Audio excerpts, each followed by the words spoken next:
नमस्कार, मैं हूं अंशिता। उत्तर प्रदेश में थाने में बैठकर वर्दी वाले गुंडे गैर कानूनी तमंचा भी रखते हैं।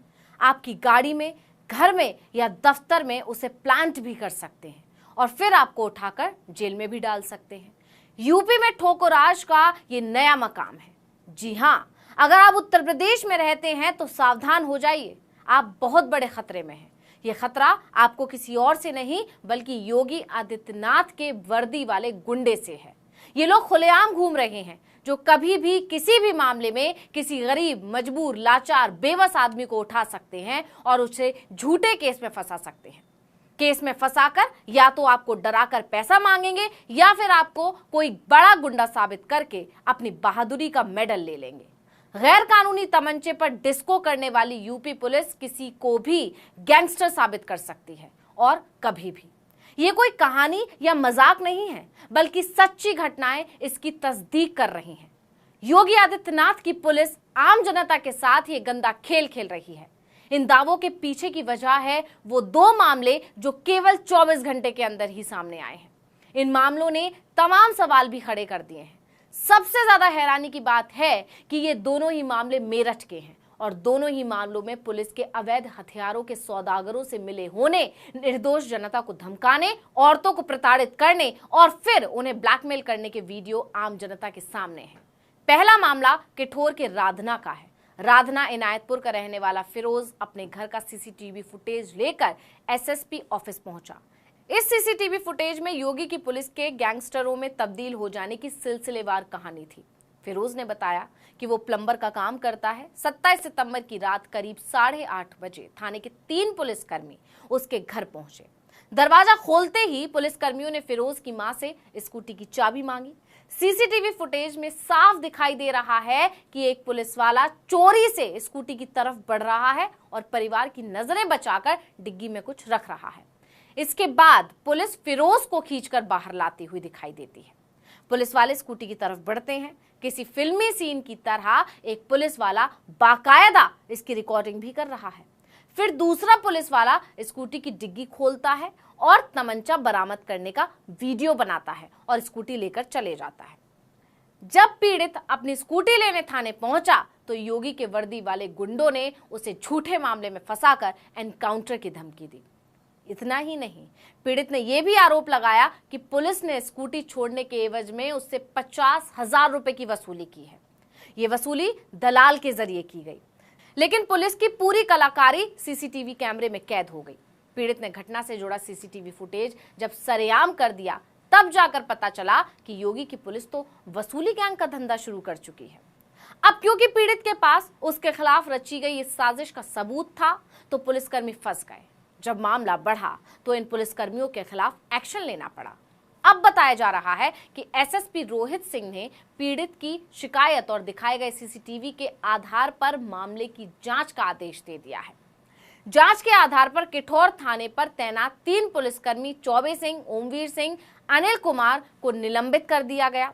लेकिन गौर करने वाली बात यह है कि इन्हें इस आधार पर निलंबित किया गया है कि इन पुलिसकर्मियों ने स्कूटी से अवैध शस्त्र बरामद करने की जानकारी सीनियर अफसरों को नहीं दी और पूरे मामले में लापरवाही बरतकर पुलिस की छवि को खराब किया है। जबकि फिरोज का आरोप है कि ये शस्त्र उसकी स्कूटी में पुलिस वालों ने ही रखा है। पुलिस वालों पर तो गैंगस्टर एक्ट के तहत कार्रवाई होनी चाहिए, क्योंकि पुलिस वाले वसूली के इरादे से गैंग बनाकर अवैध हथियार के साथ फिरोज के घर में दाखिल हुए थे और इसके तार ऊपर तक जुड़े हुए हैं। लेकिन पुलिस ने इस खाकी वर्दी वाले वसूली गैंग के गुंडों को साफ बचा लिया। अब दूसरे मामले पर आते हैं। ये भी मेरठ का ही मामला है। खंदावली गांव के रहने वाले अंकित त्यागी, जो पेशे से शिक्षक हैं, उसके परिजनों ने खरखौदा पुलिस पर बाइक में तमंचा रखकर झूठे मुकदमे में फंसाने का आरोप लगाया। शिक्षक को पुलिस ने मुकदमा दर्ज करने के बाद गिरफ्तार कर लिया। इसके बाद शिक्षक के परिजनों ने खरखौदा पुलिस के खिलाफ जांच की मांग को लेकर आईजी कार्यालय का पर प्रदर्शन किया। 26 सितंबर की रात को ही महिलाएं बच्चों के साथ सड़क पर धरने पर बैठ गईं, जिसका वीडियो भी सामने आया।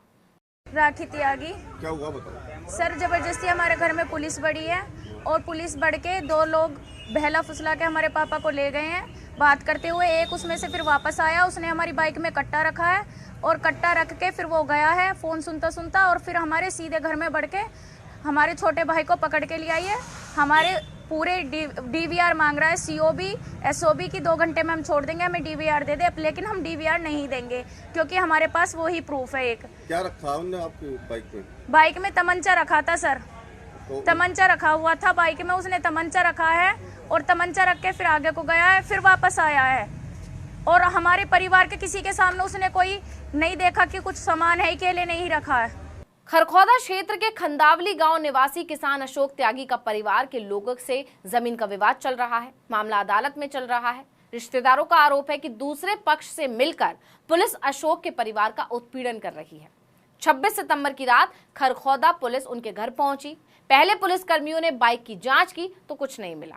अशोक का बेटा अंकित बाहर चला गया तो एक पुलिसकर्मी आया और उनके बेटों को फंसाने के इरादे से पुलिसकर्मी ने उसकी बाइक के बैग में तमंचा रख दिया। इसके बाद पुलिसकर्मी अशोक के बेटे अंकित को हिरासत में लेकर बाइक के पास ले गए। वहां बाइक से तमंचा बरामदगी दिखाकर पुलिस अंकित को थाने ले गई। आर्म्स एक्ट में मुकदमा दर्ज कर लिया। पूरी घटना गैलरी में लगे CCTV में कैद हो गई। परिवार के लोगों का आरोप है कि तमंचा पुलिसकर्मी लेकर आया और बाइक में रखकर झूठे मुकदमे में फंसा दिया। इसके विरोध में परिवार के लोग रात को IG कार्यालय के बाहर पहुंच गए। महिलाएं सड़क पर बैठ गईं। रात को मुलाकात नहीं होने के कारण सुबह फिर से रिश्तेदार महिलाएं IG कार्यालय पहुंच गए। IG ने पूरे मामले में SSP को जांच कराकर कार्रवाई के निर्देश दिए। IG कार्यालय पर अपने छोटे बच्चे के साथ पहुंची अंकित की बहन ने रोते हुए बताया कि वो रात को थाने पहुंचे तो पुलिसकर्मियों ने उसे धक्का दे दिया, जिससे उसके पैर में गंभीर चोट लग गई। बेटे को बुखार होने पर उसे अस्पताल में भर्ती कराया। बहन का वीडियो भी सामने आया है। शांति एक सिपाही है और एक दरोगा है, और SO ने हमारे साथ बहुत बदतमीजी करी है। बहुत पहले उसने हमें अपने कैबिन में बुलाया और फिर हाथ पकड़ के बाहर घिसट के निकाला है। मेरे चोट भी लगी हुई है साहब। मेरे 4 साल का बच्चा है, वो हॉस्पिटल में एडमिट है। 103 बुखार हो रहा है। हम रात 1 बजे से पड़े IG के यहाँ पे, कोई कार्रवाई नहीं हो रही हमारी, कोई कुछ नहीं सुन रहा। तो अब आपको IG यहाँ से भगाया? हाँ जी, CO DVR मांग रहा है कि DVR दो। हमें IG साहब से नहीं मिलने दे रहे। तो यहाँ क्यों खड़े हो? यहाँ इसलिए खड़े हैं सर, पुलिस हमारे पीछे पड़ी हुई है, हमें नहीं जाने दे रही, वहाँ तक नहीं पहुँचने दे रही। हम अधिकारी से मिलना चाहते हैं। तो आपको डर है इससे पुलिस वालों को? हाँ जी, CO साहब कह रहे हैं कि हम तुम्हें जेल भेज देंगे, यहाँ धमकी दे रही हो हमें। सर मेरा अकेला भाई है, उसे जबरदस्ती पकड़ के ले गए। वो क्या नाम है आपके भाई का? अंकित त्यागी सर। क्या वजह थी पुलिस जो घर में आई थी? सर कोई वजह नहीं थी, एकदम अचानक आई और ले गई। हमारा आपसी विवाद चल रहा है। हमने 1 महीने पहले रिपोर्ट लगाई दूसरे पक्ष में, बाकायदा SSP के दिया, कप्तान के दिया, IG साहब के यहाँ रिपोर्ट लगी हुई है, कोई उस पर कोई कार्रवाई नहीं आई और उल्टा हमें ही पकड़ के लेगी तमंचा रख के। पुलिस वाले ने तमंचा रखा है। तो आपको वो वीडियो है? हाँ जी, मेरे पास वीडियो है सर, वो वीडियो है। हम DVR नहीं देंगे, लेकिन सर हम DVR सीधा बड़े अधिकारी को देंगे, हम नहीं देंगे सर, ना SCO को देंगे, ना कप्तान को देंगे, ना SSP को देंगे। हम IG साहब से मिलना चाहते हैं बस। अब जब दुनिया में योगी सरकार के परखच्चे उड़ने लगे, उनके राज में पुलिस थाने के गैंगस्टरों के अड्डे में तब्दील हो जाने की खबर उड़ने लगी, तो IG ने SSP को जांच कराकर कार्रवाई के निर्देश दिए। ये मामला सुलझ ही नहीं पाया था। जांच चल रही थी कि 24 घंटे के अंदर ही हूबहू ऐसा ही दूसरा मामला सामने आ गया। इसके बाद से योगी की पुलिस घिर गई है। लोग कह रहे हैं कि पुलिस की वर्दी में खुलेआम गैंग घूम रहा है जो किसी को भी निशाना बना सकता है। इन खाकी वर्दी वाले गुंडों ने अपना धंधा बना लिया है। भोले भाले लोगों को फंसाओ, फिर उन्हें डरा कर वसूली करो। ये भी कहा जा रहा है कि योगी राज में एनकाउंटर करने वालों की खूब चांदी है, लेकिन पोल पट्टी खुलने के बाद लोग कह रहे हैं कि इन पुलिसकर्मियों को सिर्फ सस्पेंड क्यों किया गया, इनके खिलाफ आर्म्स एक्ट में मुकदमा क्यों दर्ज नहीं हुआ। क्या पुलिस वाले ही अब अवैध हथियारों का धंधा कर रहे हैं? क्योंकि सवाल तो बनता है कि आखिर पुलिस वालों के पास तमंचा आया कहां से। अगर ये कहीं और से जब्त किया हुआ था तो इसका रिकॉर्ड होना चाहिए, और अगर रिकॉर्ड है तो इस तरह किसी को गलत और झूठे मामले में फंसाने के लिए पुलिस वालों के खिलाफ मुकदमा चलना चाहिए।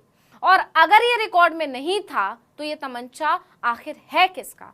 क्योंकि CCTV फुटेज में तो पुलिस की करतूत कैद हो गई है, और जब पुलिस ही वसूली करेगी, थाने में बैठने वाले गैंगस्टर में तब्दील हो जाएंगे, तो आम जनता कहां जाएगी? इस वीडियो में इतना ही। आपसे अनुरोध है कि यूट्यूब पर हमारे चैनल आर्टिकल 19 इंडिया को सब्सक्राइब कीजिए, फेसबुक पर लाइक कीजिए, कमेंट करके बताइए आपको हमारा ये वीडियो कैसा लगा। आने वाले दिनों में हम और किन मुद्दों पर वीडियो बनाएं ये भी जरूर बताइएगा। ट्विटर हैंडल है आर्टिकल 19 _ इंडिया, इसको भी फॉलो कर लीजिए। नमस्कार।